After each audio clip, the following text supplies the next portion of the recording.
Hey there. Tonight, we're not chasing legends or looking for lost cities. We're going back to something quieter, something harder. We're going back to early America, not the one in textbooks or paintings, but the one with splinters in its hands and dirt under its fingernails. This is the version built by people who didn't leave behind memoirs or marble statues. Just worn-out tools, unmarked graves, and a legacy of survival carved into frostbitten mornings and back-breaking work. No fame, no fortune. Just long days, short lives, and a daily battle against the world itself. If this kind of slow, grounded history helps you unwind, feel free to like the video and subscribe. But only if it actually helps you rest. And in the comments, let me know where you're listening from and what time it is. I love seeing who else is drifting off to the past at the same quiet hour. So, dim the lights. Maybe turn on a fan for that soft background hum. Wrap up in something warm. And let's begin with the kind of life you didn't read about in school. You were told it would be hard, yes, but hard in the way a long hike is hard. A little discomfort, some bad food, a few cold nights. What no one told you was that it would break you, slowly, thoroughly, and with the dull persistence of seawater grinding down a stone. Because the Atlantic crossing isn't an adventure, it's an ordeal. And by the end of it, you'll be unrecognizable if you're even still alive. Your first mistake was stepping aboard the ship. From the outside, it looked majestic. Tall sails, a carved figurehead, the faint flutter of a flag promising new beginnings. But inside, it's a different story. Below deck, where you and most of the other poor souls are packed in, the air is thick with sweat, rot, and a tension you can feel in your teeth. The ceiling is too low to stand. The floor is sticky with old spills. And the wooden walls groan like they're already regretting the voyage. You're assigned a space that's roughly the size of a grave. You sleep there, wedged between strangers, your possessions tucked beneath your aching back. There's no pillow, no mattress. Just straw that smells like mold and something worse. Above you, the ship creaks with every wave, the boards swelling and shrinking, always on the verge of splitting apart. Around you, people shift in their sleep, cough, cry, mumble prayers. The first night, someone vomits. The second night, someone dies. You don't sleep. Not really. The air below deck is so foul that even rats have started making excuses to visit the upper levels. And there are plenty of rats. Bold, confident ones. They don't scurry, they stroll. One of them stares at you while you eat your biscuit, a rock-hard slab of flour, salt, and boredom. And you're not sure who's in charge anymore. Every day begins with a shouted command and a few hours of pointless waiting. You climb to the deck when permitted, blinking against the light like a mole dragged out of its burrow. The sun is blinding, the wind is sharp, but at least it smells less like feet. You breathe deep, trying to remember what fresh air feels like. Then someone sneezes in your direction, and the moment is over. Meals are not meals. They are events of survival. Salted pork so tough, it could be used as ship armor. Dried peas that roll off your spoon like they're trying to escape. Ship's biscuit that might crack your tooth before it cracks in your mouth. If you're lucky, you can dunk it in water or beer to soften it. If you're unlucky, there's a bug in the beer. You drink it anyway. Everyone does. Drinking water is another insult. Stored in wooden barrels, it quickly becomes greenish and sour. Some try to flavour it with vinegar or citrus if they brought any. Most didn't. A few brave souls drink from rainwater caught in buckets, praying that it's cleaner than what's in the cask. Spoiler, it's not. And then the storms come. The ship tosses like a toy, pitching and rolling so violently that your stomach decides it's safer to evacuate. You cling to ropes, to walls, to people, anything that isn't moving too much. You vomit. So does everyone else. The deck is a slick of rain, bile, and panic. Below, the sick groan and the healthy wish they were sick enough to lie down. A barrel breaks loose and smashes someone's leg. There's no doctor. There's only a man with a saw and a bottle of rum. Some get better. Some get worse. Fever spreads like gossip. One by one, people develop rashes, chills, coughing fits that never end. The surgeon, really just the cook with fewer fingers, recommends bleeding, mustard plasters, or thinking positive. He pulls teeth with pliers, lances abscesses with knives, and occasionally performs a prayer while doing it. Whether the prayer is for healing or forgiveness is unclear. The dead are buried at sea, wrapped in cloth, tied to a stone, slid over the edge. There's a ceremony, but it's short. Always short. No one wants to linger on death when they're still bargaining with life. You watch as a friend you barely knew disappears into the water with a soft splash. And the next morning someone else takes their spot. The straw doesn't even have time to forget. Days blend. The sea is endless. A constant expanse of grey-blue nothingness that shifts only slightly from morning to night. You lose count. You lose interest. Conversations grow shorter. Humour dies.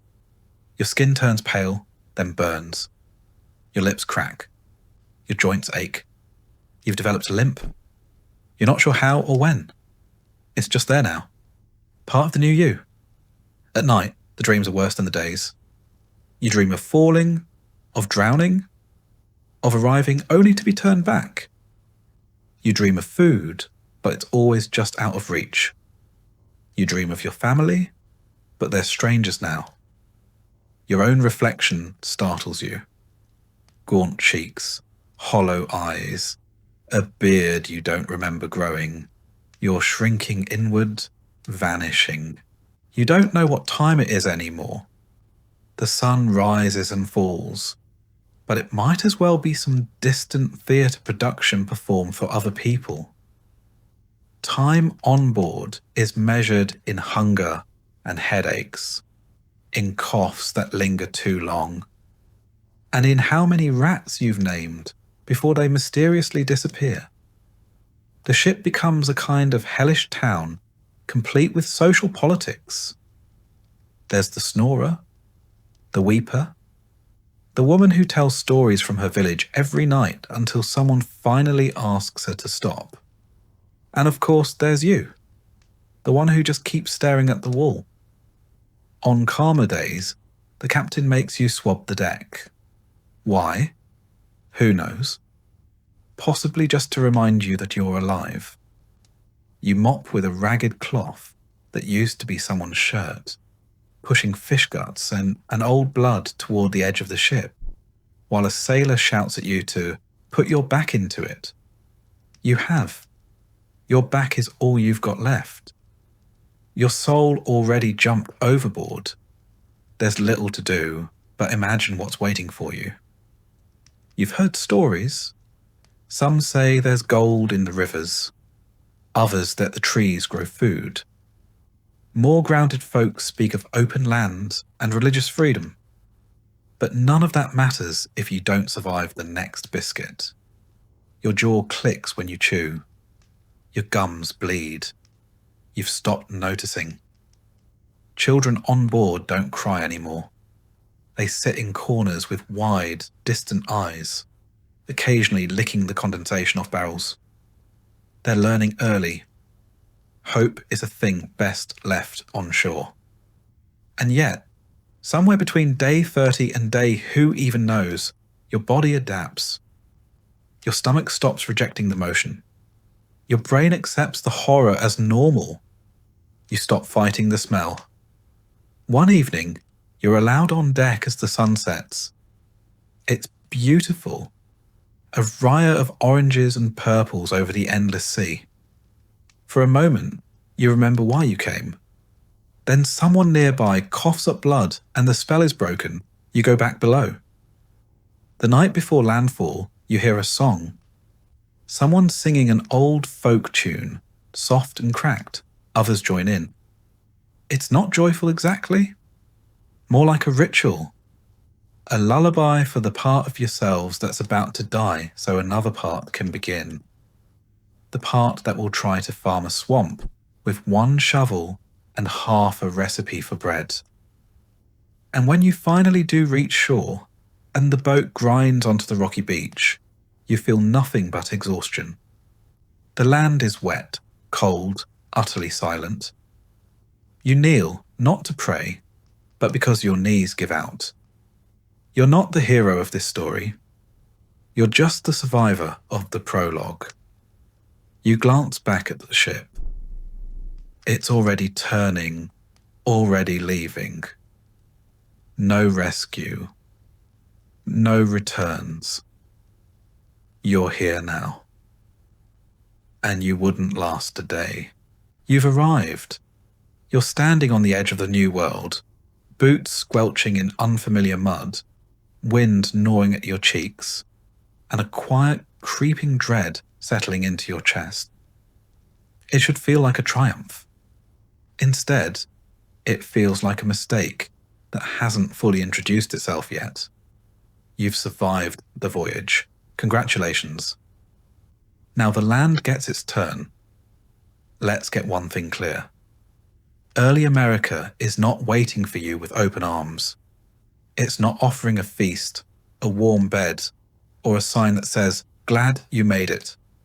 It's cold, damp, and strangely silent. There are trees everywhere, tall, dark, and close together, as if conspiring. You try to smile, to convince yourself this is the beginning of something noble. But the wind steals that smile before it forms. Welcome to a continent that neither asked for you nor particularly cares you exist. There's no settlement, not really. Maybe a few wooden huts, hacked together by the advance party, roofs that leak more than they shelter. The ground is uneven and covered in brush. Everything smells of wet leaves, smoke, and something faintly rotten. You're told to help build. You don't know how to build. You pick up a log and follow instructions barked by someone whose only qualification seems to be louder than everyone else. The work is immediate. There's no orientation, no unpacking of bags, no polite easing into colonial life. You start chopping, stacking, hauling. You are, very suddenly, a labourer. And the land does not cooperate. The trees here are different, harder. The roots go deep. Your axe bounces off the trunk with a dull thud, and your hands blister after an hour. You pause to breathe, and someone yells that there's no time to rest. Winter's coming. Of course it is. You've never truly known cold. The cold here is wet, bone deep. It gets into your clothes, your shoes, your lungs. Your breath fogs in front of you and vanishes like every hope you had on the boat. There's no insulation in your new home, just planks. Gaps between them so wide you can see daylight even when you're indoors. You try to build a fire, but the wood is damp, the wind is relentless, and your fingers are stiff. The smoke doesn't rise. It curls around your head like a disappointed ghost. Nights are worse. You huddle in a corner of a half-finished shelter, your cloak wrapped around you, listening to the wind punch through the cracks. Someone coughs all night. Someone else mutters prayers in a language you don't know. You can't sleep. Your straw bed is wet. Your back aches. You keep one eye open for rats and the other on the ceiling in case it collapses. Morning comes with no ceremony, just the same grim routine. Build, haul, dig, carry. You're sent to gather water. The nearest stream is a mile away, and the mud sucks at your boots with every step. The bucket's handle breaks. You patch it with twine. It leaks anyway. By the time you return, half of it's gone. No one thanks you. Someone complains it's too cold to drink. There's no food yet, not really. You eat from stores brought on the ship.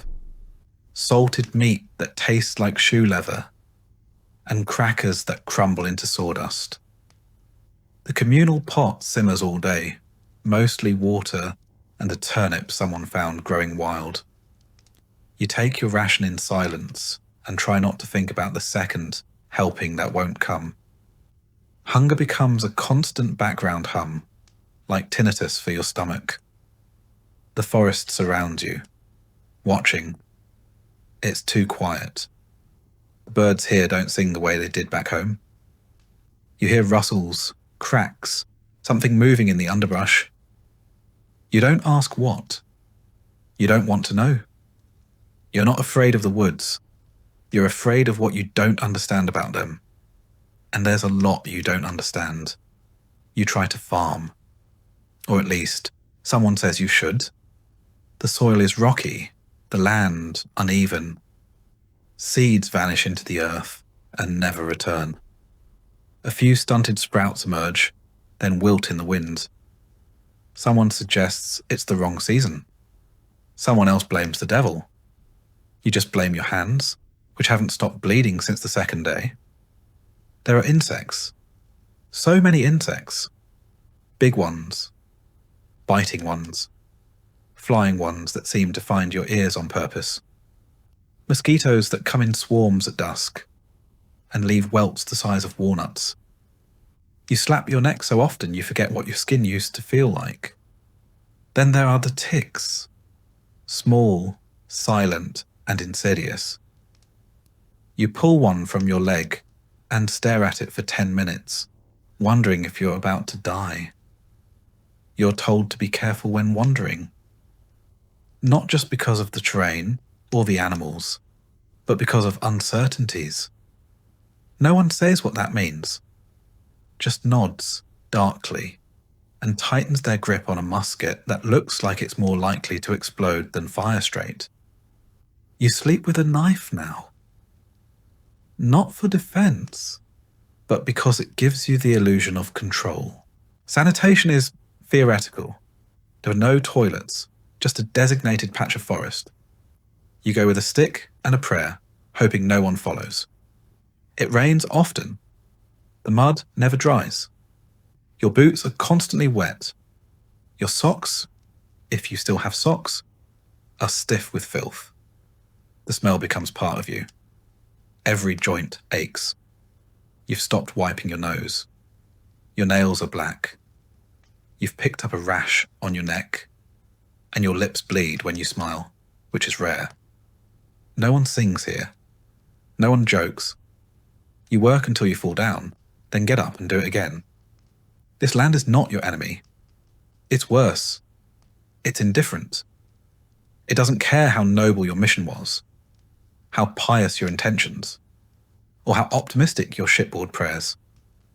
It simply exists, cold, wild, and full of things that do not need you. And slowly you realize you need it. And it does not care. The weather plays games with you. One day, it's so warm you sweat through your linen shift. The next, frost bites your toes while you sleep. There's no pattern, no warning, just extremes. Your roof leaks. Your firewood is damp. The smoke clings to everything. Your clothes, your skin, your lungs. You smell like a campfire that regrets its choices. Someone goes missing. No one talks about it. Maybe they wandered too far. Maybe they fell into a ravine. Maybe something found them. Their name is spoken less and less until it fades entirely. like the last echo of a bell you only imagined. Another person gives up, stops eating, sits by the stream and stares.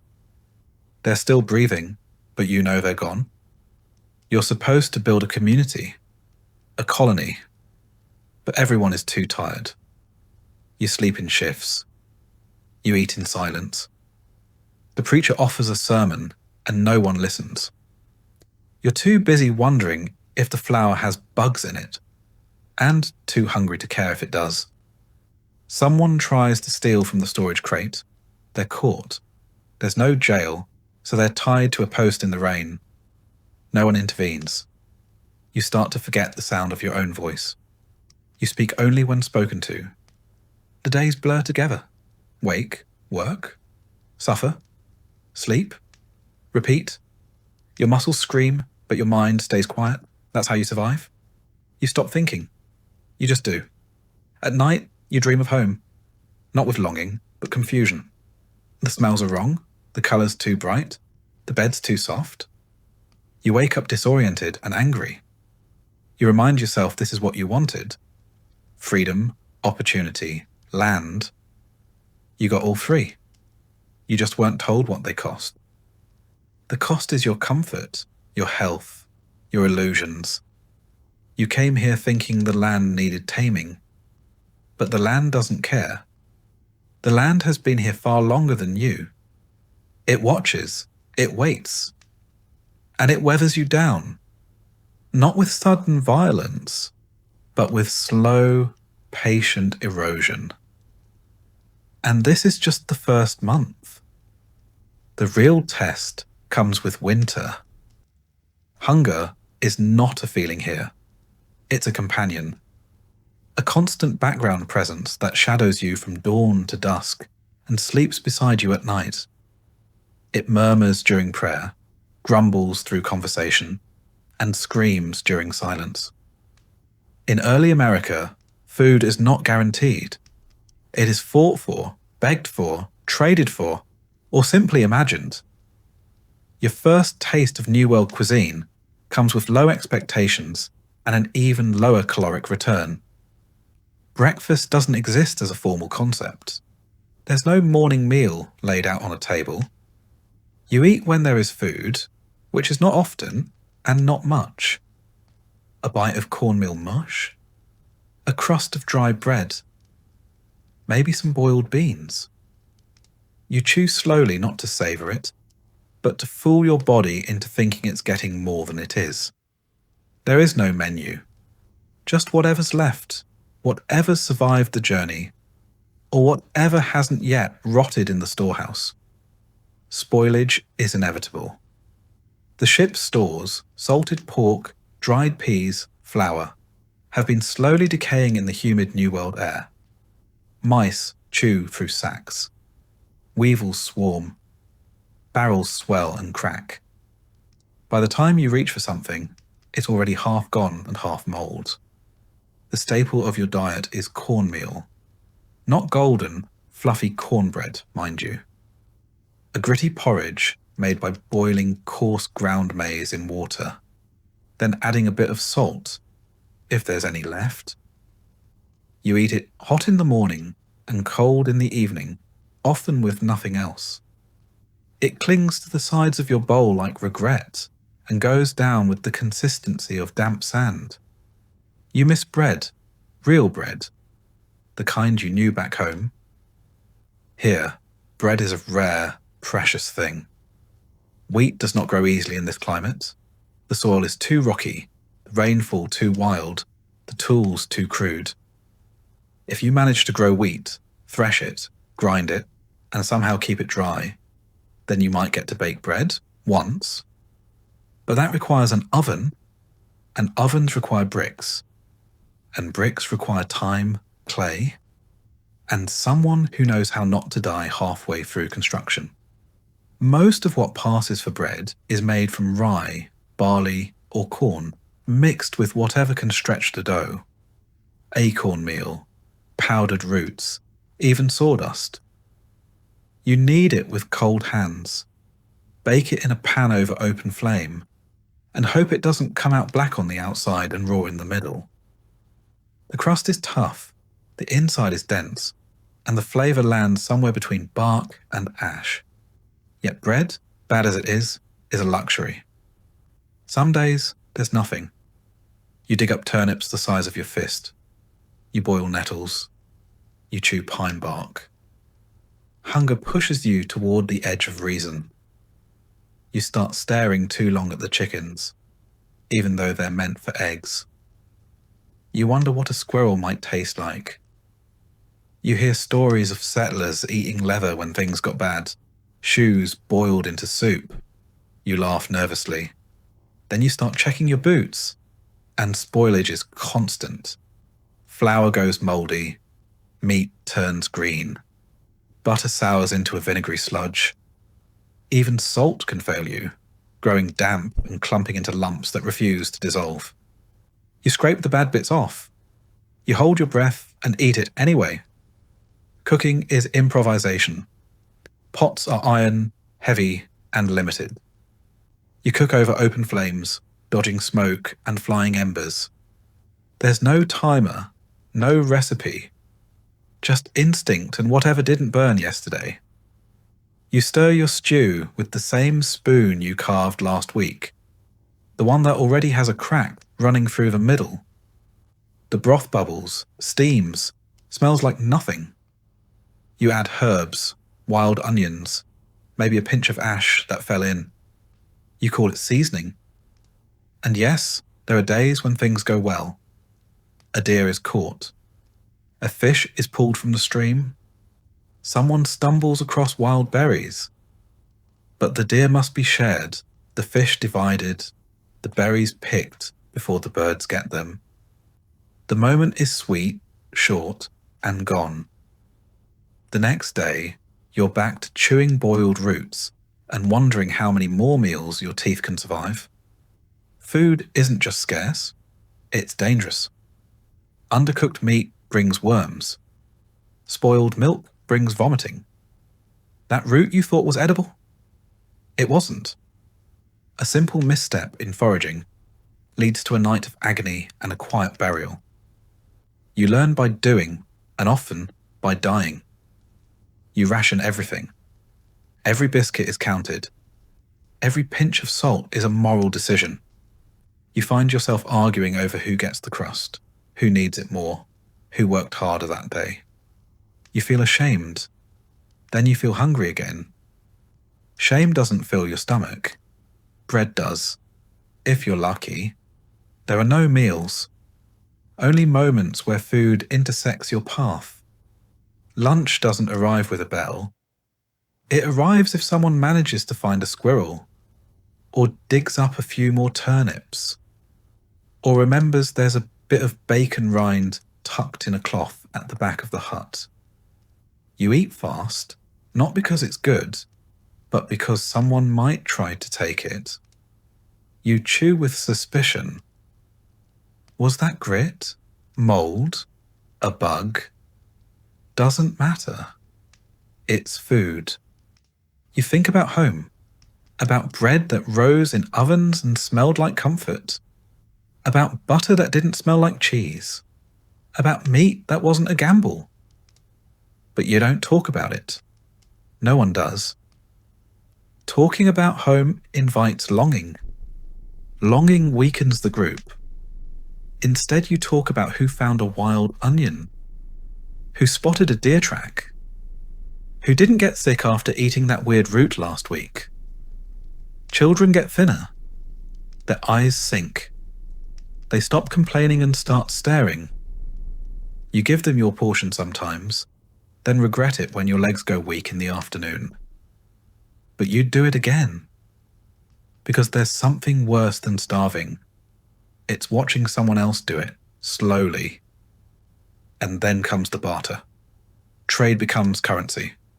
You offer buttons, cloth, tools, anything that isn't food, in exchange for a bite of bread. Someone gives up a comb for half a biscuit. Someone else offers their only pair of dry socks for a hunk of dried meat. You'd be surprised what food is worth when it's the only thing standing between you and the grave. Famine doesn't come all at once. It seeps in. A day without meat, then 2. Then a week. Then the cornmeal runs low. The communal pot gets thinner. The portions shrink. The conversations stop. Everyone starts chewing slower. You go to bed earlier, not because you're tired, but because unconsciousness is the only escape from hunger that doesn't require payment. And with famine comes fear. People whisper about the last settlement, the one that vanished. No signs of a raid, just gone. Some say they starved. Some say they turned to things unspoken. You don't ask what that means. You don't want the answer. You start to hoard. Just a little. A crust tucked into your shirt. A few beans in a pouch. You tell yourself it's not stealing. It's insurance. You pray no one finds out. Or worse, that everyone already knows and is just pretending not to see. Cooking becomes sacred. The fire is tended like a shrine. The pot is stirred like a ritual. No one speaks while eating. You chew. You swallow. You try to feel full. You fail. But it's the trying that keeps you alive. And then, one evening, something small happens. A handful of wild greens.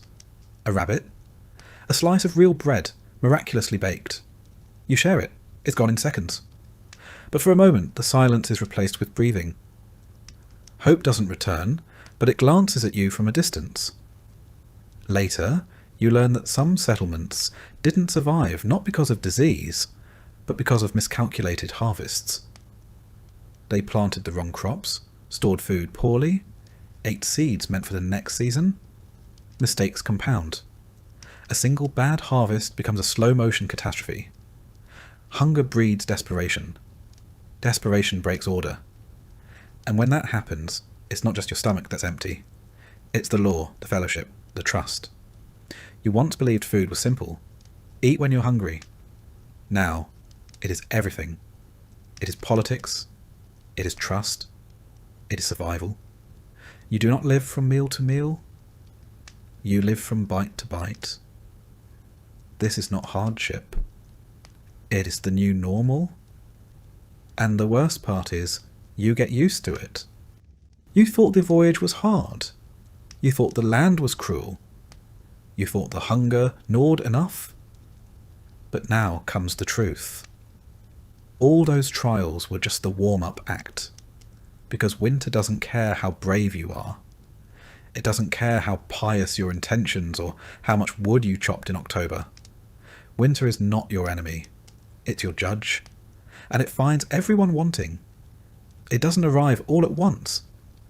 First come the nights. A little colder. A little longer. You notice your breath when you speak. Your boots crunch in the morning. Frost appears on the rim of your water bucket. Then one morning, you wake and the ground is white. The wind is sharp. And every joint in your body aches before you even move. Winter has arrived, and it does not knock. Your cabin, if you can call it that, is no match. It's a box of planks nailed together in a hurry. There's a roof, more or less. There are walls, kind of. But there's no insulation. No glass windows. No chimney. Just a hearth made from stacked stones and gaps between the boards wide enough for a squirrel to poke its head through and ask how you're coping. The cold creeps in and never leaves. You sit close to the fire, but it only warms one side of you.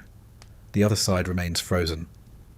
Your clothes are damp, your socks are stiff, and your blankets, if you're lucky enough to have any, smell like mildew and old smoke.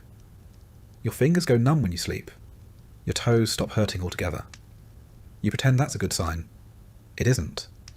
Wood becomes your obsession. You need it to survive. You burn through your stockpile in weeks, not months. You start rationing. You start stealing. You strip the furniture, the fences, the handles from broken tools. Anything that burns is fair game. You venture into the woods to chop more, but the snow is deep. Your muscles are weak. and every swing of the axe feels like an insult to your spine. There's never enough. The fire dies too quickly. You wake in the night with frost on your blanket and ice in the bucket. The wind whistles through the walls like it's looking for something to punish. You pile more rags on your bed. You sleep in your clothes. Still you shiver. Food spoils slower now. That's the only benefit. The rats stay hidden. The mould recedes. But you still don't have enough. You boil the same bones again and again, hoping flavour will return. You scrape grease from the pan and spread it on bread like it's butter. You suck on twigs, chew bark, and swear you remember the taste of carrots once. People get quiet. The cold silences everything. Laughter disappears. Songs go unsung. The preacher still mutters sermons, but even he wraps himself in 3 cloaks and ends quickly. Conversation becomes practical. More wood. That one's coughing. Stir the pot. No one wastes words. They're too heavy. And a sickness, of course, returns. Colds turn to fevers. Frostbitten toes turn black. A child dies in the night, and no one notices until morning. You dig a grave, but the ground is frozen. You chisel, you pick, you curse. Eventually, you settle for a shallow pit covered with stones.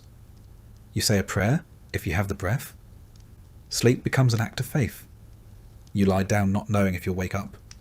You curl into yourself, a ragged cocoon of desperation. You dream of warmth, of sun, of anything not white or grey or bitter. You wake sore and tired. The world is still frozen. The fire has died again. Your skin cracks. Not metaphorically, literally. Your lips split, your hands bleed, and your nose drips a steady trail of misery. You rub grease or lard on your fingers, but it doesn't help much. Your joints feel older than you are. You're 24, but you walk like a grandfather and grunt like one too. And with the cold comes something worse. Time. Endless, frozen time. You can't plant. You can't build. You can't travel. You can barely move. You sit by the fire and stare at the walls, waiting for something to change. It doesn't. The days are short, the nights are endless, and the only thing moving is your breath in the air. The animals are smarter. They've disappeared. The birds flew south. The deer retreated into the deep woods. The bears are asleep. Only the crows remain, perching in the trees like little prophets, waiting for something to die. You watch them and wonder if they know your name. Water is both too much and not enough. Snow is everywhere, but it's frozen and useless until you melt it, and melting it costs precious fuel. You eat soup more often because it's hot and fills the belly, even when it's just turnip water with a single bean floating in it. You drink it slowly, savouring the illusion of nourishment. Cabin fever is real. People grow irritable, then silent. Arguments break out over nothing. Who touched the woodpile? Who took the last ladle of broth? Who's breathing too loud? You withdraw into yourself, clutching your blanket and pretending not to hear. A man leaves one morning, angry, coatless. No one sees him again. Someone finds his hat in the snow weeks later, frozen solid.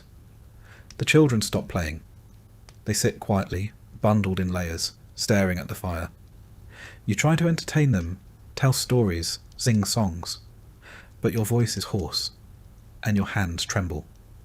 A child asks if spring is real, or just something people made up. You don't answer. Frost forms on the inside of the walls. Your breath clouds in front of your face. The fire is barely holding. Someone has a cough that won't stop. They're moved to the far side of the hut. You try not to listen. Try not to think about what it means. You wrap your scarf tighter and keep the axe close. Not for wood. For what happens if someone starts thinking about desperate things? Some mornings you wake and your hair is frozen to the wall.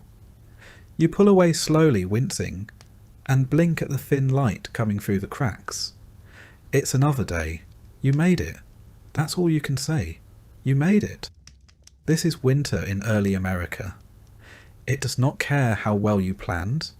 It does not reward the diligent or punish the lazy. It comes like a judgment and stays like a curse. And if you survive, if you crawl out of the season with all your fingers and most of your soul intact, congratulations. You've passed the test until next year. Spring becomes a rumour, a myth people whisper about when they think the walls aren't listening. You remember warm rain, green shoots, the sound of bees, but it feels more like a dream than a memory. The snow keeps falling. Your shoulders stay hunched. You haven't felt sunlight in weeks. You mark the days with scratches on the beam. They start to blur. Was that Sunday or Monday? Does it matter? The calendar is a luxury now.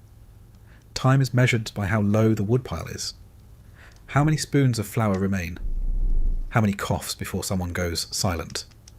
And when the thaw finally comes, slow, wet, miserable, it's not a celebration. The snow melts into mud. The ground gives way beneath your boots.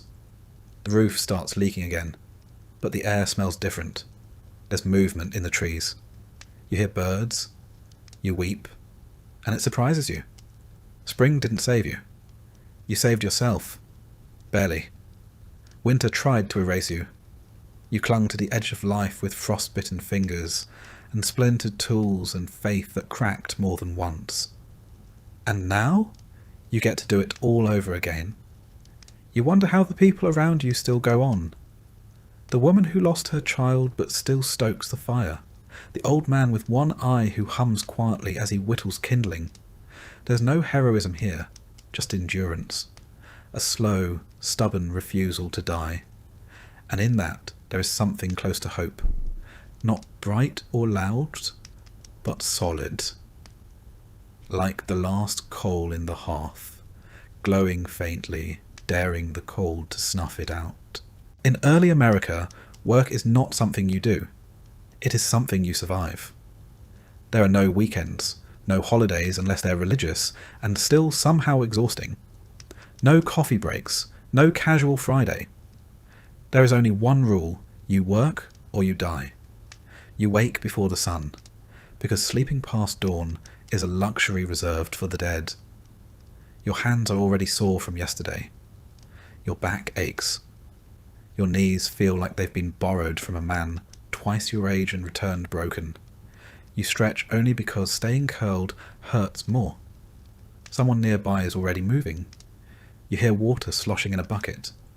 Fire being coaxed from dying embers.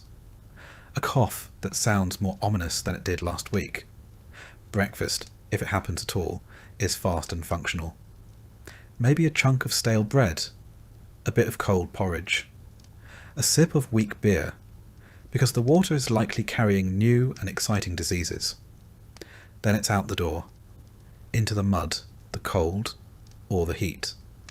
Depending on which seasonal punishment the weather gods have chosen for you. If you're a man, your job is outside. If you're not dying, you're chopping, digging, ploughing, hauling or hammering. The fields don't plough themselves, and the forests don't magically become houses. You spend your day fighting the earth, digging up rocks, tilling rocky soil, praying for rain, then cursing when it floods. You build fences that fall down in storms, chop trees that splinter the axe, carry logs that threaten to snap your spine, and always, always you sweat. Your tools are few and crude. An iron hoe, a wooden plough, maybe an axe with a handle that's seen better centuries. If you're lucky, you have a horse or an ox to help.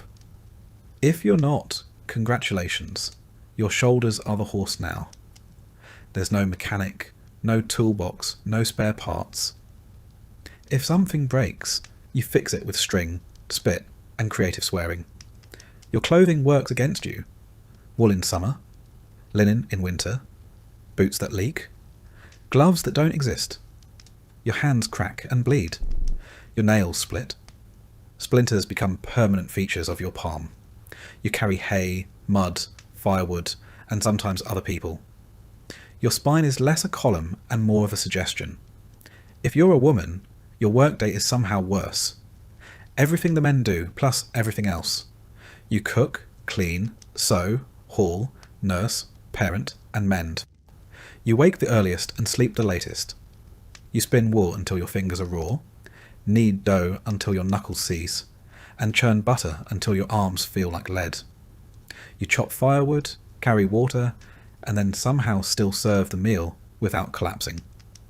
Childcare isn't a break, it's an added job.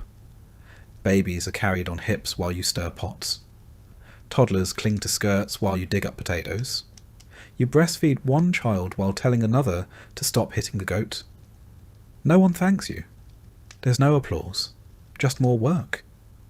Children don't get a pass. As soon as they can walk without falling over, they're put to work. Feeding chickens, gathering kindling, carrying water, picking stones from the fields. No toys, no schooling, unless someone taught you to read between chores. A child is not a child. They're just a shorter worker with fewer rights. If one manages to sit still for too long, someone will hand them a task just to maintain the natural order of misery.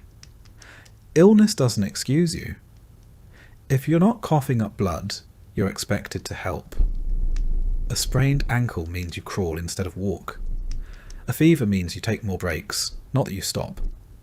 If you die, well, that's one less mouth to feed, and one less pair of hands to disappoint the fields. Work does not pause for grief. It barely nods at it.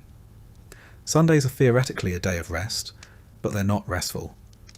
You go to church, which might mean walking miles in bad shoes, sitting on a backless bench, while a man in robes shouts about sin, and then walking home again, thinking about how you still have to cook supper and mend your shirt. If it's winter, the church is freezing. If it's summer, it's a sweatbox full of flies and the unwashed. Some work is specialised. If you're a blacksmith, your world is heat, hammer, and smoke. You burn yourself regularly, inhale metal dust, and go half-deaf from the clang of iron on iron. If you're a cooper, you make barrels for food storage, water, ale, and if you mess it up, something spoils and people starve. A tanner works with hides, urine, and lime. Their hands are perpetually raw. Their clothing stinks. Their lungs slowly give out. Even the easier jobs aren't easy. Tailoring. You sit hunched over a candle, stitching through rough cloth with a dull needle until your eyes cross. Cooking. You stand over an open hearth, breathing smoke, getting blisters, burning your palms. Midwifery? You help bring life into the world with no tools, no sterilisation, and every chance of watching mother or child, or both, slip away. Work is constant. There's always something broken, always something leaking, always something rotting, missing, or catching fire. You patch roofs in the rain. You dig ditches in the dark. You fix carts with rope and prayer. You shear sheep and chase pigs and clean tools that never stay clean. You sweep the floor, even though dirt is a permanent resident. At night, your muscles scream. You lie on straw and feel every stone beneath you. Your legs twitch. Your hands cramp. You fall asleep mid-sentence. You wake still tired. And then you do it again. The seasons change the job, but never the burden. In spring, you plant.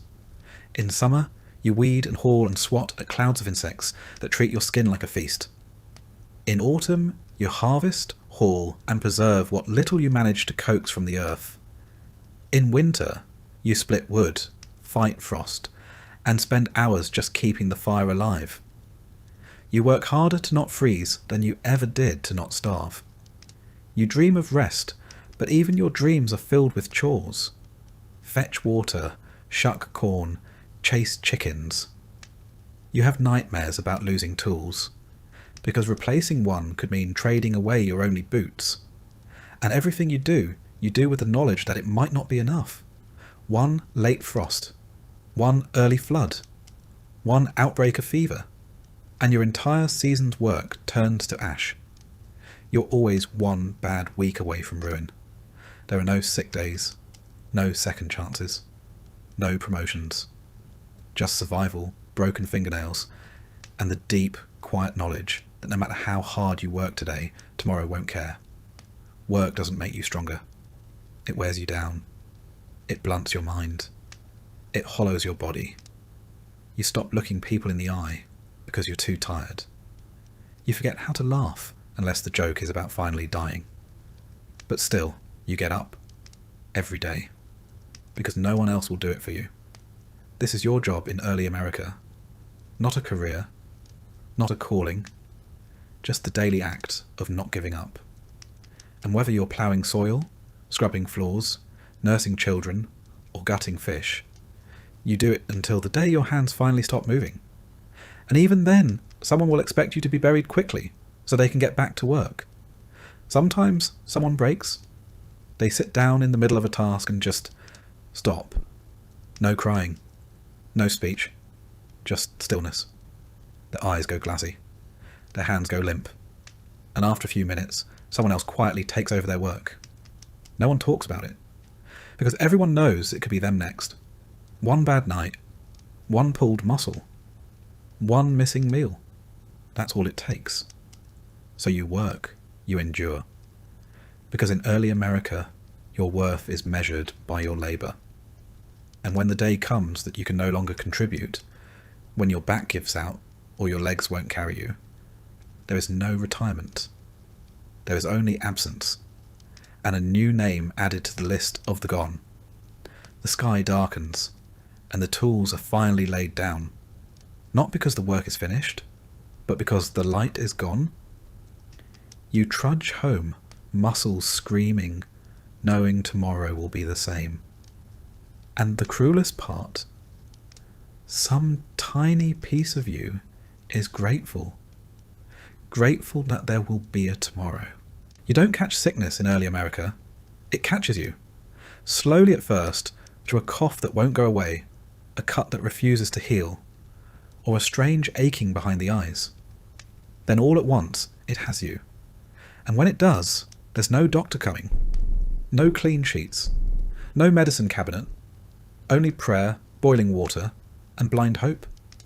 Every breath is a risk. Every drop of water. Every scrape of food. Every hand you shake. If you're lucky enough to live among people clean enough to shake hands, could be carrying your next great undoing. Germ theory isn't a thing yet. Disease is blamed on bad air, divine punishment. Or perhaps that neighbour you always suspected was a bit too cheerful. The local remedies are a mixed bag. One person recommends garlic, another mustard plasters.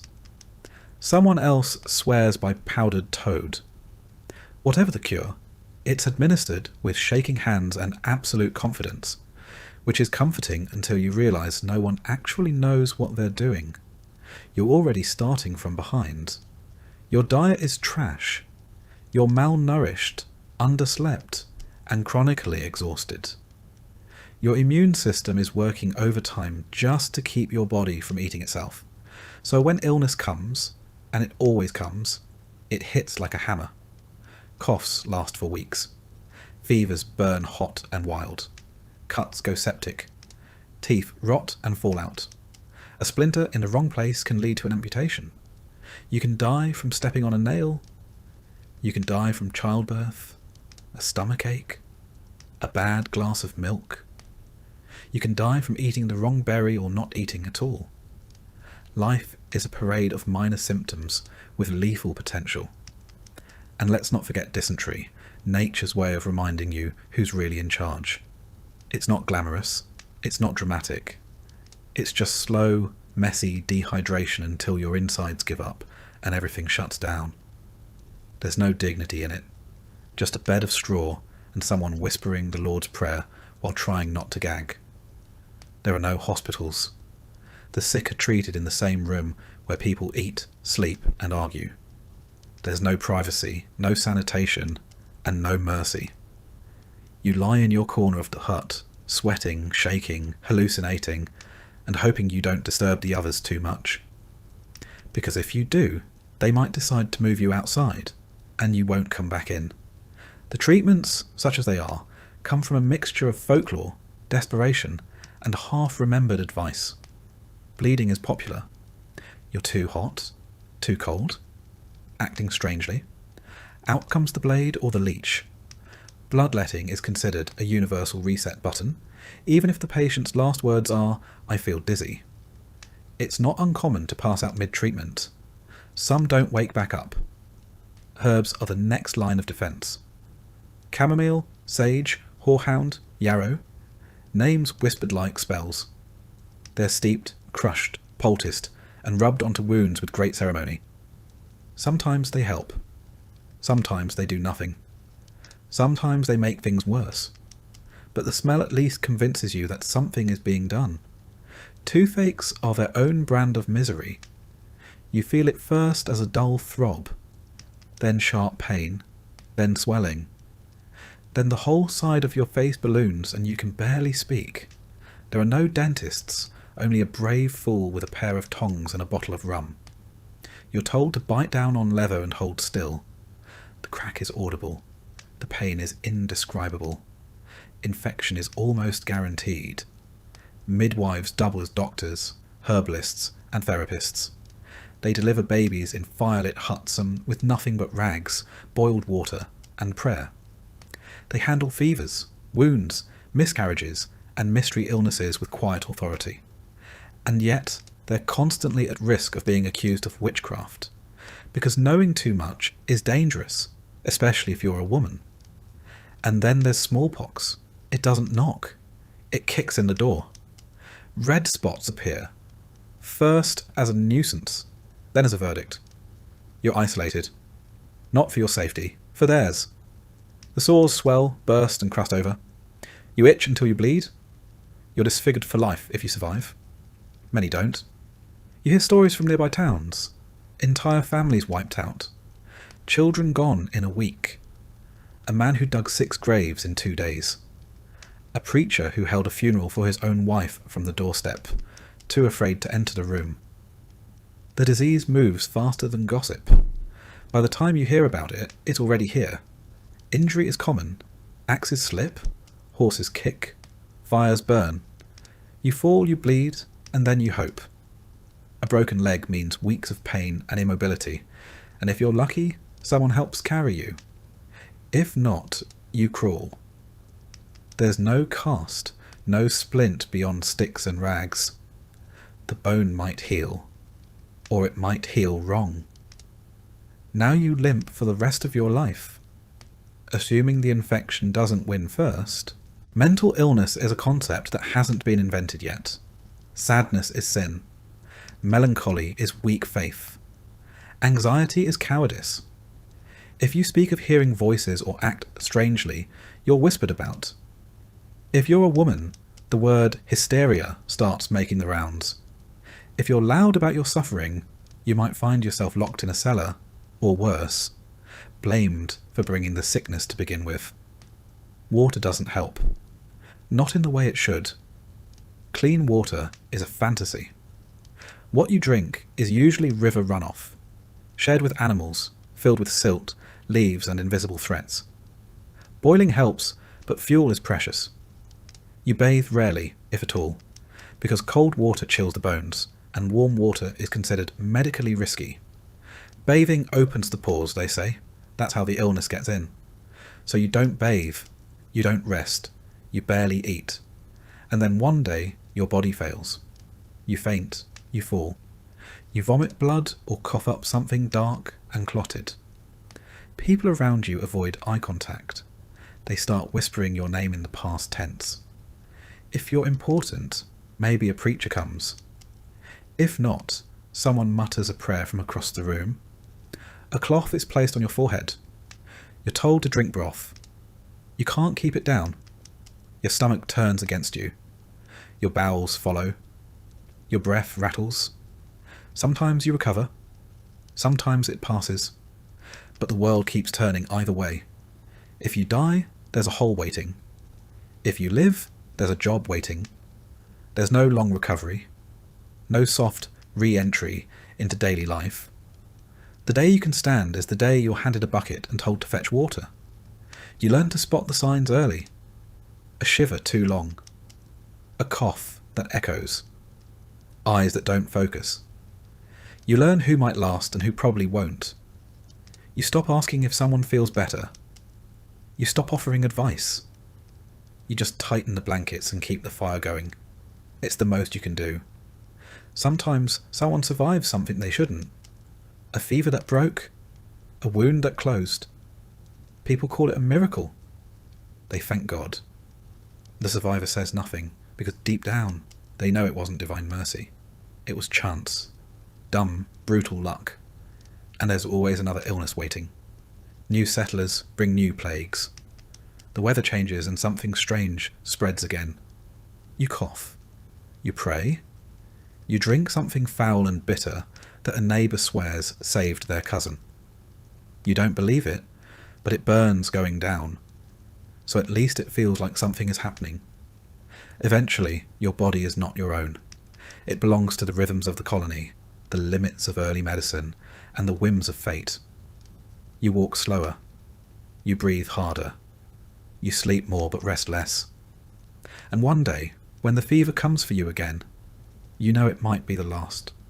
There's no insurance, no nurses, no quiet white rooms with beeping machines and floral wallpaper.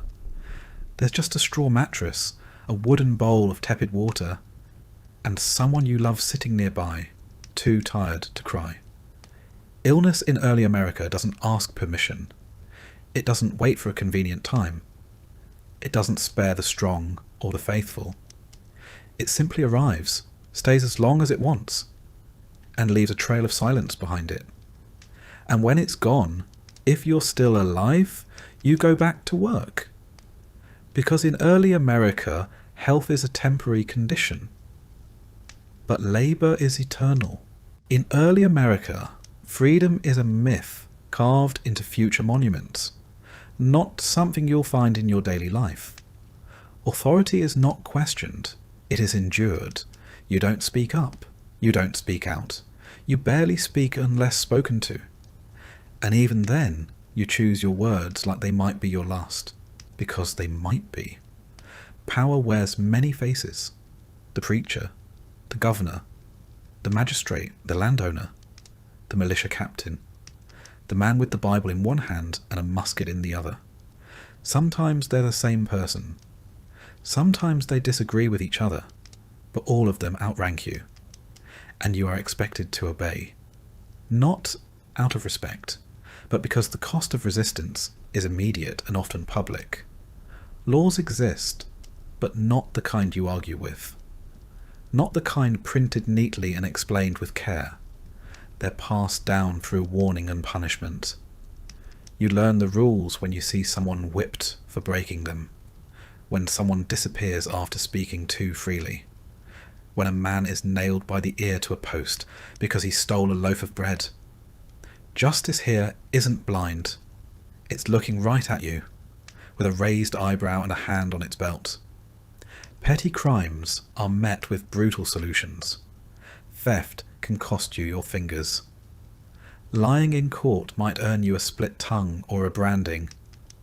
Speaking ill of a magistrate can have you standing in the stocks for days, covered in spit and whatever else the townsfolk can throw. If you're lucky, your punishment ends with humiliation. If not, it ends with a noose. Executions are not hidden. They are scheduled events, community gatherings where children are advised to watch so they will learn something. A gallows is as common as a water well. A hanging draws a crowd. A burning draws a bigger one. And all of this, all the lashes and gags and pillories, are considered necessary. Good, even. They keep order. They teach discipline. They make examples. You're not asked to understand. You're asked to comply. Religion is law's older brother. Older, stricter, and far more imaginative when it comes to punishments. The preacher watches you closely. He listens for blasphemy in your tone, insubordination in your silence. Church attendance is not optional. Missing Sunday service is like slapping God across the face. Fines, public confession, or worse can follow. You stand in the church, shoulder to shoulder with others who smell like smoke and fear. You nod when expected. You repeat what's told to you. You don't dare look bored. The sermons are long, thunderous warnings of fire and damnation. Hell is vivid, detailed, a place more real than your own bedroom, if you had one. And you can be punished for what you think. Not just what you do. If you say the wrong thing about Scripture, about God, about the preacher himself, you risk the label of heretic. Or worse, witch. Either label can end with you floating face down in the river. Women and outsiders are especially vulnerable. If you're a woman who speaks too boldly, you're hysterical. If you heal with herbs, you're suspicious. If you have knowledge, you're dangerous. Outsiders, the poor, the foreign, the strange, are useful only when silent. Any challenge to the social hierarchy is met with cold efficiency. You're taught not to resist. You're taught to survive. Children are raised in the same shadow. They are disciplined early and often. A child who disobeys is thrashed, not just by the parents, but by any adult nearby. Schools are few and rarely kind. Education, where available, is a strict affair filled with rote memorization, canings, and the constant threat of being made an example. There is no privacy. There is no dissent. Even your thoughts feel borrowed from the sermon you heard last week. You move like a ghost through your own life, careful not to upset anyone. Authority is not a person. It's the air itself. Watching, listening, waiting. The rules change depending on who you are. If you're a servant or indentured, your rights are theoretical. You follow orders or you're beaten. If you complain, you're punished. If you try to escape, you're hunted. If you're caught, you're maimed. There's always someone above you, someone with the power to ruin you with a gesture. Even freemen must tread carefully. Speak too loudly in the tavern about the governor's tax? Expect a visit. Argue with your landlord? You might find your goods accidentally confiscated during a search. There's no due process. There's barely process. Most accusations don't end in trial. They end in example. And if you're enslaved, there is no protection at all. You're not a person. You are property. You can be beaten, sold, starved, or killed without consequence. The law exists to protect your owner's investment in you, not your body, not your life, and certainly not your freedom. Gossip is a weapon. The whispers of your neighbours can destroy you faster than any court. She looked too long at the preacher. He doesn't bow when he passes the governor. There are, of course, no appeals, no higher court to hear your plea. If you're punished unjustly, the only recourse is prayer. And even then, you're expected to apologise first. Forgiveness exists for the powerful. For everyone else, there's repentance or ruin. And yet, even in this grim order, people cling to their places. Not because they love obedience, but because fear is easier than chaos. The idea of no law, no rules, is more terrifying than a cruel one. At least here, you know what the punishment is. You've seen it, you've smelled it, you've heard it in the cries of those who didn't step carefully enough. Sometimes the punishments are symbolic. A person is forced to wear a sign, thief, drunkard, liar, made to stand in the town square, eyes down, shame on display. Sometimes they are literal, ears cropped, noses slit, brands pressed to skin like livestock. The scars never go away. They mark you forever. And not just your skin, your reputation, your prospects, your children's futures. You learn the dance. You bow deeper. You speak softer. You nod more often than you mean it. You make yourself small in the presence of power, not just for safety, but for survival. You don't complain when the taxes rise. You don't question when the rules change. You don't point out that the preacher's son never gets punished, because you know how quickly a grumble turns into a trial. There is no revolution in your bones, no fire in your chest. There is a quiet acceptance, the same kind animals have when they recognize the shape of the cage.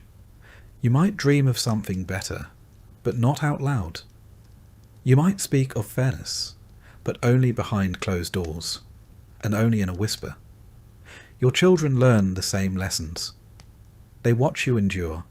They see you obey. They understand, even before they can walk, that survival requires silence, that power flows one way, and standing in its path only gets you swept aside. It is not heroism that gets passed down. It is caution, care, calculation. And so life continues. You rise, work, nod, kneel, and sleep, all under the watchful eye of authority. It doesn't matter if the rules make sense. It doesn't matter if you agree. What matters is that you follow them. Because in early America, the law isn't just written on paper, it's carved into people. The silence isn't peace, it's pressure. A tight-lipped calm stretched thin over fear. And everyone you meet, no matter how polite, is balancing on that same edge, nodding along, praying quietly, and doing their best not to be next. And if you wonder why no one revolts, why no one resists, the answer is simple. Because everyone knows someone who did. And they remember what happened to them in detail.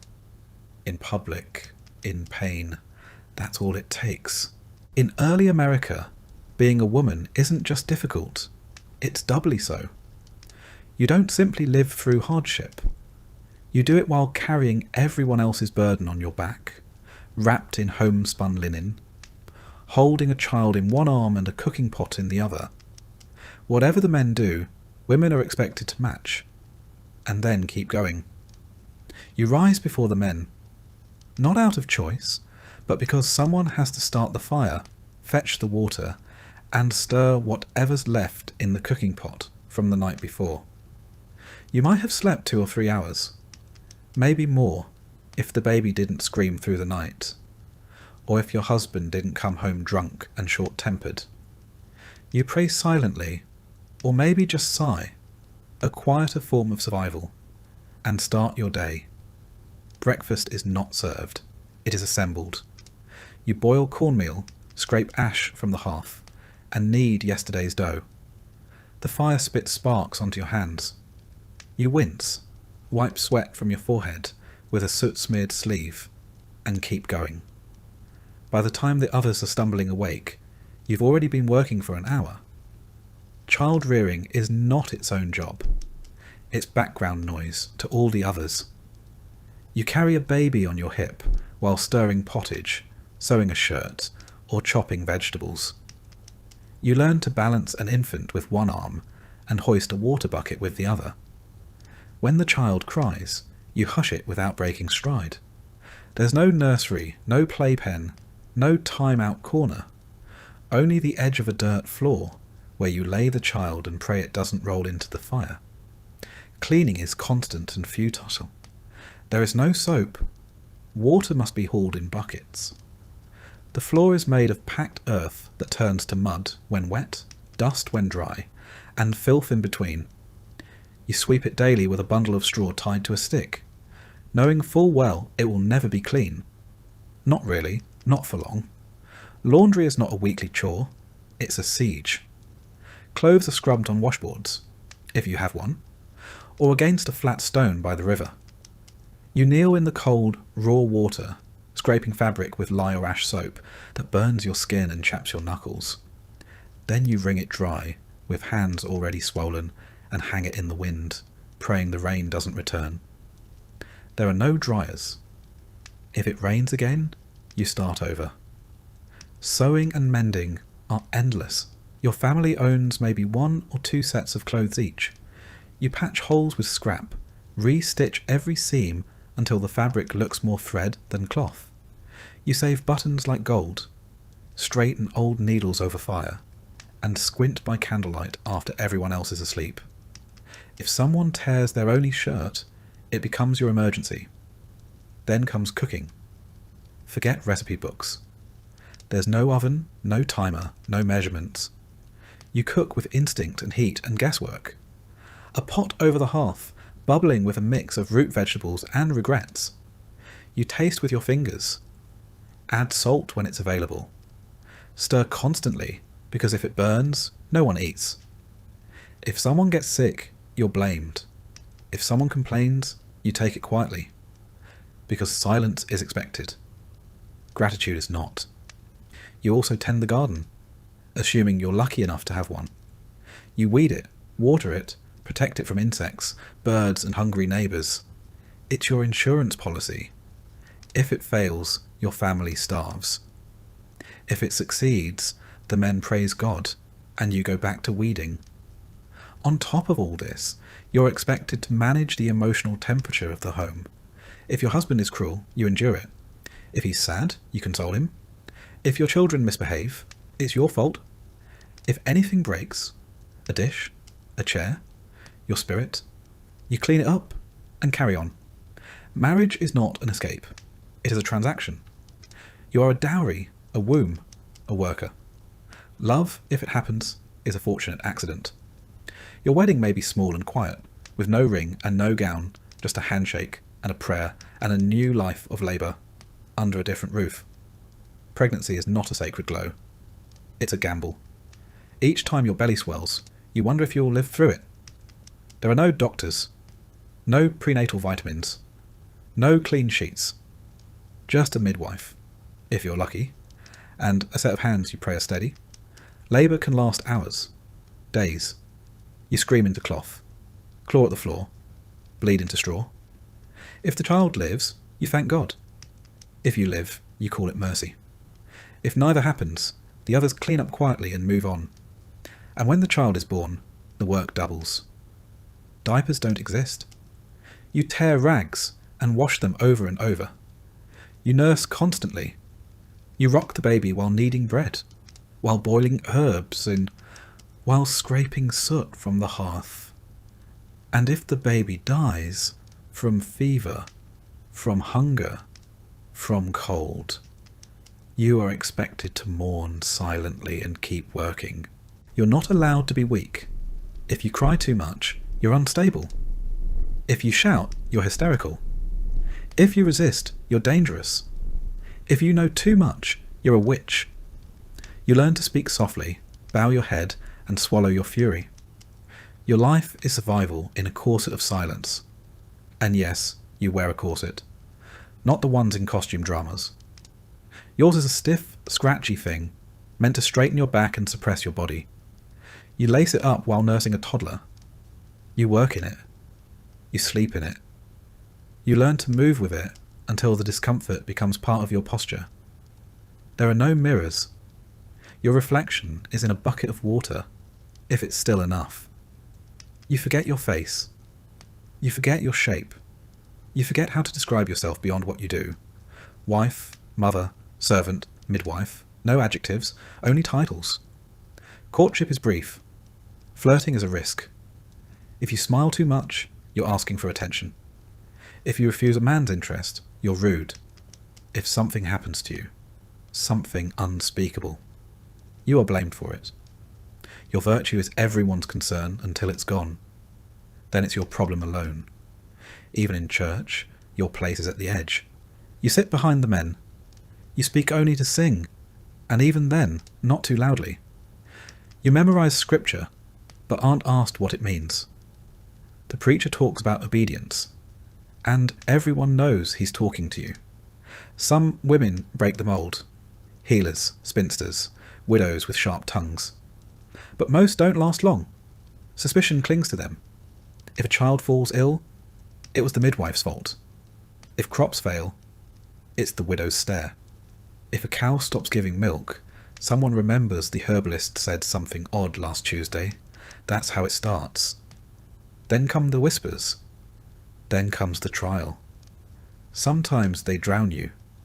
Sometimes they burn you. Sometimes they just banish you to the edge of a village where the cold and the wolves wait patiently. You age fast. The sun creases your skin before you're 30. Your hands are calloused. Your hair greys early. You have stretch marks, scars, burns, missing teeth. All earned, none complained about. You're expected to smile anyway, to laugh softly. to keep the peace, to keep everyone else whole while you quietly fall apart. And even when you've done everything right, stayed silent, worked hard, obeyed, there's no guarantee.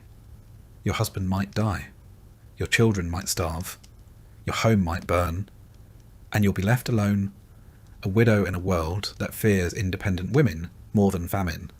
So you work twice, you suffer twice, and you are remembered, if at all, only by the apron you left behind, still stained, still warm. Because in early America, a woman's work is never done, and neither is her silence. And yet somehow, despite all of it, women endure.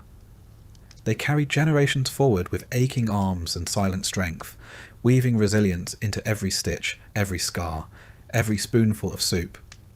No one thanks them. No one notices. But they keep going. From the moment your boot touches this continent's soil, you carry with you not just disease and iron and scripture, but assumptions, heavy, invisible ones.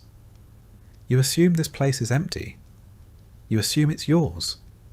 You assume that the people already here will either help you, fear you, or get out of the way. None of those assumptions are correct.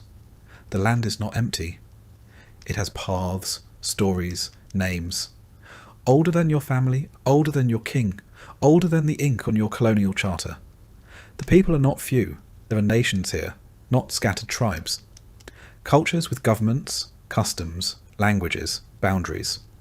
Some live in longhouses, some in birch bark wigwams, others in lodges, earthworks, plank houses. All of them more adapted to this land than you are. But you don't understand that. You don't even try. Because in your world, maps are drawn with blank spaces, and ownership comes with paper and a wax seal. So when you see people on your land, you see trespassers. When they watch you from the tree line, you feel threatened, not because of what they do, but because you cannot imagine a world in which you are not in charge. The first encounters are often tense, cautious. You trade small things, a knife, a copper kettle, beads.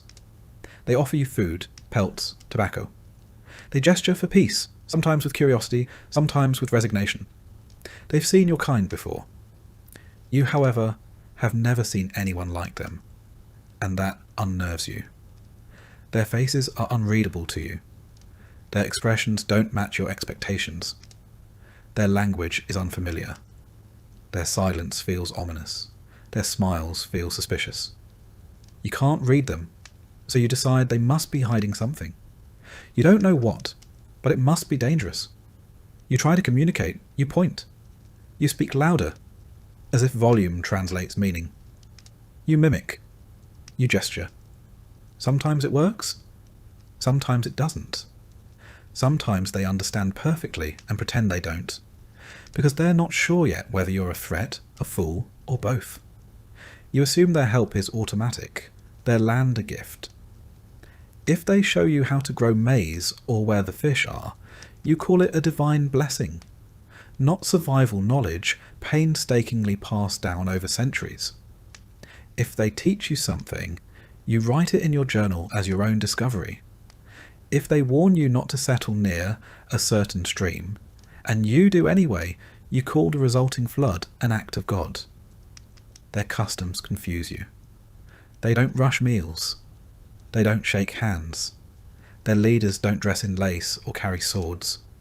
When they speak, it takes longer, not because they're slow, but because words matter. Silence is part of the language, and when they decide, they do so together.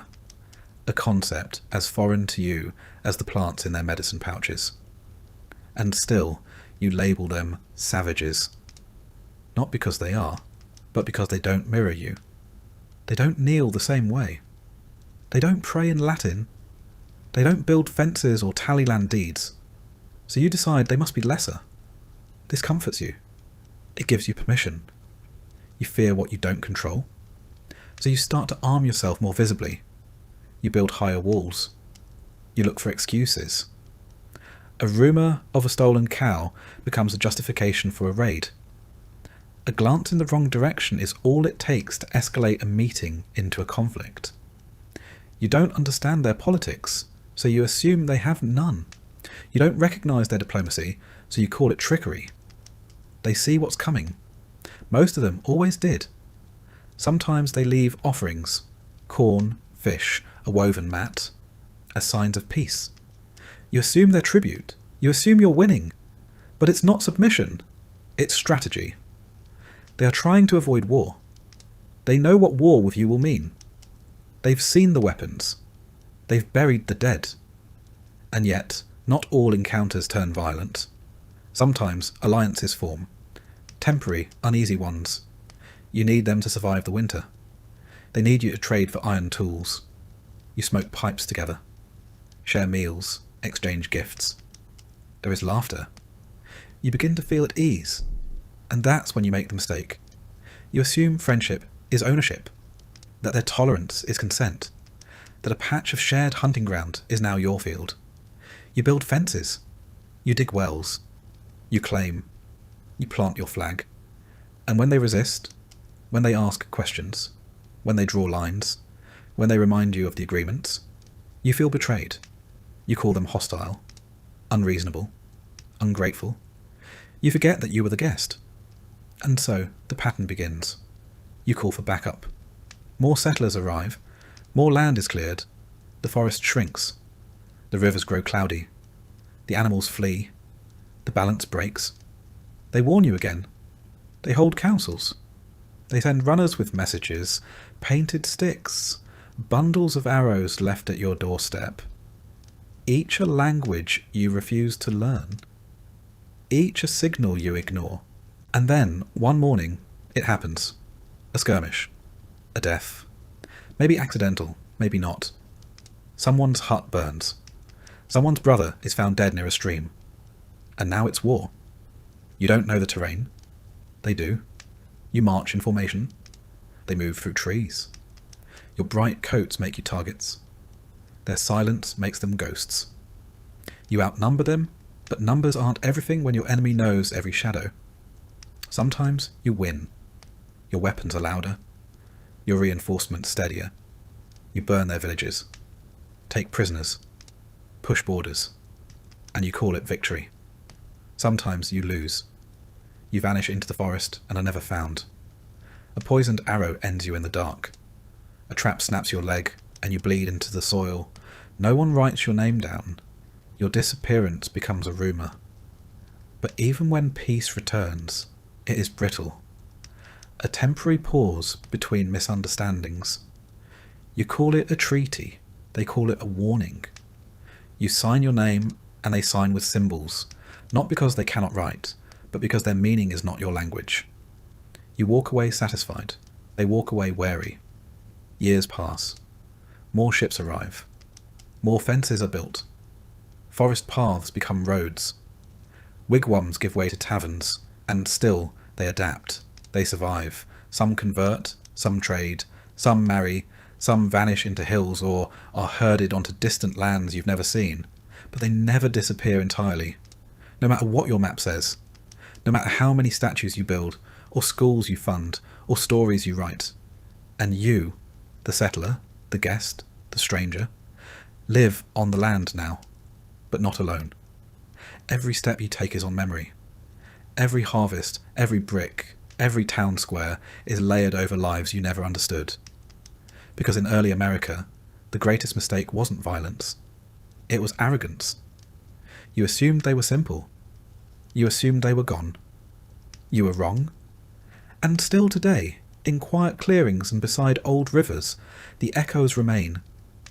Not in your language, not in your monuments, but in the shape of the land, the forgotten trails, the herbs that grow where old hands once planted them. You don't see it, you don't ask, but it's there, waiting, watching, remembering. You recall one night, cold, silent and fogged in moonlight, when a figure stepped from the trees. Not armed, not angry, just watching. You froze, hand on your musket. They said nothing, just looked. You tried to speak, but no words came. And then they were gone. The next morning your traps were sprung but empty. Your firewood was gone, and someone had left a woven token, a small deer made of grass, beside your door. You burned it without thinking, but you never slept soundly again, because deep down you knew. They had given you a message, and you had missed it. Because in early America, the most dangerous thing you could bring to a meeting was not a musket, but ignorance. Later, when you tell the story, you'll edit out the silence, the confusion, the fear you felt when you realized they understood you better than you understood them. You'll call it a misunderstanding, a necessary war.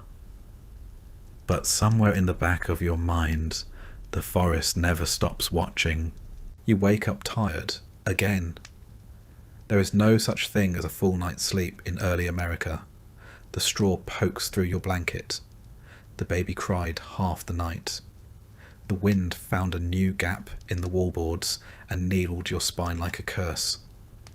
When you finally stir, your legs feel twice their weight. Your back has stiffened like rawhide. You sit up slowly and remember, you're only 30, and yet you feel 80. This is the end of your day, though the sun's just rising. Because here, a long life is short, and the days drag like broken oxen through mud. Time doesn't slip by, it claws at you. One sunrise at a time, it erodes you down to nothing. You start with the fire. Always the fire. You rake the coals. Blow softly. Feed it kindling and scraps. If the fire has died entirely, you trudge to a neighbour's hearth, hat in hand, hoping for an ember. Without it, there's no breakfast, no heat, no comfort. Just cold, stiff hands and teeth that ache in your skull. You eat if there's food. More cornmeal. Maybe a piece of dried apple, if it wasn't nibbled by mice. You chew slowly, not for pleasure, but because chewing any faster risks cracking a tooth. Your gums bleed anyway. You swallow pain with every bite. Then it's time to work. Again. Still. Forever. Chores don't wait. They breed in the night. The woodpile is shrinking. The animals need tending. The roof leaks again. Someone has the fever. Someone else is limping. Someone else simply didn't wake up this morning. You mark their absence and move on. Because in early America, grief is a luxury you don't always have time to feel. Death is not rare, it's routine. A neighbour dies, and you nod. A child dies, and you sigh. A spouse dies, and you keep the stew warm. Mourning must be scheduled between chores. No time to weep if there's laundry. No time to sit if the cow's gone missing. You bury them quickly. Dig a shallow grave, if the ground isn't frozen. Say a short prayer. Cover them with dirt and move the rocks back into place. Sometimes there's a wooden marker. Sometimes not. The worms don't care either way. The earth takes everything. It always has. You do not expect to grow old, and the children you raise, if they live, will remember you as the parent who squinted into the sun and never smiled. You have no teeth for smiling, no breath for song. What little energy you have is spent keeping the walls up and the water from flooding the floor. If you're lucky, you don't die in winter. If you're unlucky, you die in winter, and no one can bury you until the ground thaws. Your body is stored in a shed, wrapped in cloth, visited by mice. When spring comes, someone will dig the hole and drop you in. Marriage brings no guarantee of longevity. A man might be killed in a logging accident. A woman might bleed out after childbirth. A child might waste away from a cough. Death doesn't discriminate. It doesn't announce itself. It arrives mid-meal, mid-sentence, mid-prayer. And when it does, you keep going. You don't have a choice. Because every day in early America is a rehearsal for the end. There are no doctors, not really. Just neighbours with opinions. A fever is met with whiskey and prayer. A broken limb gets splintered with whatever's nearby. You might try herbal remedies, ground roots, poultices, teas that taste like compost. Sometimes they help, sometimes they don't. If you get sick, you're mostly on your own. People keep their distance. Not out of cruelty, but survival. One cough can clear a room. One fever can take down a household. You stay in bed, sweating, praying, watching the ceiling blur and warp with each hallucination. If you recover, you call it a miracle. If not, you don't get to call it anything. And yet, the days stretch on. Long, relentless. The sun arcs slowly overhead, marking the hours not with clocks, but with fatigue. You haul water, chop wood, scrub walls, mend tools, tend animals, weed gardens. If you stop, you fall behind. If you fall behind, you fail. And if you fail, you die. Or someone else does. There's no vacation, no retirement. You work until you break. And then you keep working, just slower. Your joints ache, your hands curl into claws. Your eyesight fades. Your skin thickens like old leather. You become a figure at the edge of the room. Useful until you're not. In your spare time, you prepare for more work. You soak beans, patch roofs, stitch clothes, teach the youngest how to hold a shovel, how to sweep ash, how to carry water without spilling. There's no childhood here, just an apprenticeship to struggle. Sundays offer a kind of rest. If you count sitting stiffly on a wooden bench for 3 hours while a preacher tells you that everything hard about your life is your fault, that you were born sinful, that pain is holy, that suffering is good for the soul. You nod along because disagreeing is dangerous. Even joy is measured carefully. A wedding feast, if you can afford one. A song sung softly after supper. A baby's first steps, quickly followed by the realization that now they can wander into danger. You don't celebrate long. The world doesn't allow it. You measure time by seasons, by births, by burials. A good year is one where no one starves and only a few get sick. You mark the months not with calendars, but with tasks. Planting, harvesting, mending, surviving. Evenings come slowly. You sit by the fire, bones creaking, watching the shadows shift across the walls. There's no electricity, no distraction, just the weight of the day and the sound of your own breathing. Maybe a creak from the rafters. Maybe a cough from someone in the dark. You try not to wonder if that cough means anything. At night, the wind presses against the house like a test. You feel it in the gaps. The cold sneaks in, wraps around your legs. You pull your blanket tighter. You think about the day, about tomorrow, about how many tomorrows you might have left. And even in sleep, you're not free. You dream of fire, of flooding, of wolves, of losing everything, of starting over. You wake with your jaw clenched, your fists balled, your chest tight. You rise again, stumble, begin. Because this is what life is here. Not glory, not adventure, but attrition. A slow wearing down of flesh, spirit, and bone. Every day is borrowed, every meal is earned, every mistake is punished. The land does not love you. The sky does not notice you. Time only moves forward, and it leaves nothing behind. So you keep going. Until one day, you don't. And when that day comes, someone else will wake up tired. Someone else will feed the fire. Someone else will dig a hole. And the world will keep spinning. Quietly. Indifferently. Because in early America, a short life is not a tragedy. It's the default setting. And if you live long enough to be called old, it's not a badge of honour. It's a curiosity. People nod at you like you've cheated something. But you haven't. You've just endured. Outlasted others. Buried more than your share. You don't tell stories. You don't give speeches. You keep to yourself. Watch the children work. And wait for the day when your name is spoken past tense. Because here, in the raw teeth of the world, life is a candle burned at both ends, blown out by weather, or luck, or a splinter that festered too long. There is no eulogy, no plaque, just silence, and then someone else picking up your tools. So next time you think about history, about how you might have fared, remember this: you wouldn't have lasted a day, but someone like you did, and that's why you're here. Because in early America, survival wasn't heroic. It was just what people did until they couldn't. And even then the chores still needed doing.